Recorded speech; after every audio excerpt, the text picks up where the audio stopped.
ফজরের নামাজ কাজা হয়ে গেলে আপনি কখন আদায় করবেন? এটা কি যখন টের পাবেন তখনই পড়বেন, নাকি জোহরের সময় পড়বেন, নাকি পরের দিন ফজরের নামাজের সময় আপনাকে পড়তে হবে? এবং যদি আপনি কাজা আদায় করেন তাহলে তখন সুন্নত সহ পড়বেন, নাকি সুন্নত বাদে শুধু ফরজ নামাজ পড়বেন? এই প্রশ্নটা আমাদেরকে সবচাইতে বেশি করা হয়। আমরা জানি পবিত্র কোরআন সূরা নিসার 103 নম্বর আয়াতের শেষের অংশে আল্লাহ পাক বলছেন, ইন্নাস সালাতা কানাত আলাল মুমিনিনা কিতাবাম মাওকুতা। আমি আল্লাহ তোমাদেরকে নির্দিষ্ট সময়েই নামাজকে ফরজ করেছি। নামাজ নির্দিষ্ট সময়ে ফরজ, কিন্তু আপনি নির্দিষ্ট সময় যদি না পড়তে পারেন কোনো জরুরতের ক্ষেত্রে, তাহলে আপনি কি করবেন? যেমন আমরা জানি ফজরের নামাজটা কখন পড়তে হয়? সুবহে সাদিক থেকে সূর্য উদয় পর্যন্ত, এটুকু ফজরের নামাজের সময়। এর পরবর্তীতে পড়তে গেলে আপনার কাজা পড়তে হবে। আমরা জানি নবীজি সাল্লাল্লাহু আলাইহি ওয়াসাল্লাম বলেছেন, তিনটা সময়ে নামাজ পড়া আল্লাহ পাক হারাম করে দিয়েছেন। 1 নম্বরে সূর্য উদয়ের সময়, 2 নম্বরে সূর্য যখন একেবারে ঠিক মাথার উপরে থাকে, হেলে যতক্ষণ না যায়, এবং 3 নম্বরে সূর্য অস্ত যাওয়ার সময়। এই 3টা সময় নামাজ পড়া যায় না।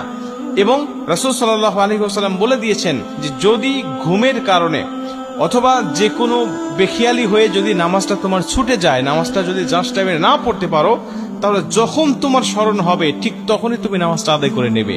তোমার ফজরের নামাজ কাজা হয়ে গেছে, তুমি ঘুমের কারণে টের পাও নাই, 8টা বেজে গেছে, 9টা বেজে গেছে, এখন তুমি জোহরের নামাজের জন্য অপেক্ষা করবে না। জোহরের নামাজের জন্য অপেক্ষা নয়, তুমি তখনই উঠে তুমি নামাজটা আদায় করে নেবে। এখন তুমি নামাজটা কিভাবে পড়বে? 2 রাকাত সুন্নত সহ নাকি শুধু ফরজ পড়বে? রাসূল সাল্লাল্লাহু আলাইহি ওয়াসাল্লাম বলেন, ফজরের নামাজের 2 রাকাত সুন্নতের গুরুত্ব কত বেশি জানো? আম্মা জানা আয়েশা বলেন যে সমস্ত দুনিয়া এবং দুনিয়ার মধ্যে যা কিছু আছে সবকিছুর থেকে ফজরের নামাজের 2 রাকাত সুন্নতের দাম আল্লাহ পাকের কাছে অনেক অনেক বেশি। এবং নবীজি অন্য একটা হাদিসের মধ্যে বলেন যে তোমাদের ঘোড়া যদি ছুটেও যায়, তোমাদের ঘোড়া যদি চলেও যায়, তারপরেও তোমরা 2 রাকাত নামাজ ছেড়ে দিও না, এই 2 রাকাত সুন্নত নামাজকে তোমরা আদায় করবে। এই হাদিস থেকে বোঝা যায় ফজরের নামাজের গুরুত্ব অনেক অনেক বেশি। এবং আমরা এটাও জানি যে ফজরের আগে এমন হলো যে আমি জামাতে নামাজ পড়ছি, কিন্তু এখন দেখা যাচ্ছে আমি সুন্নত পড়তে পারতেছি না, বা সুন্নত পড়লে জামাত পাবো না।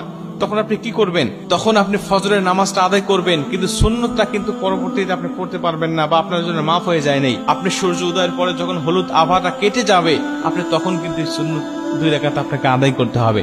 তার মানে এটার গুরুত্ব অনেক বেশি।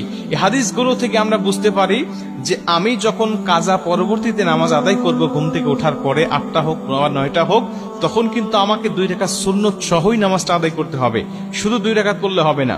কিন্তু যদি এমন হয় যে আপনি জোহরের আগে আর পড়তেই পারলেন না, জোহরের পরে আপনি এই ফজরের নামাজটা আপনি কাজা তুলতে হচ্ছে যে কোনো কারণে, তাহলে জোহরের পরে যদি হয়ে যায় তখন আর আপনার এই 2 রাকাত সুন্নত পড়তে হবে না।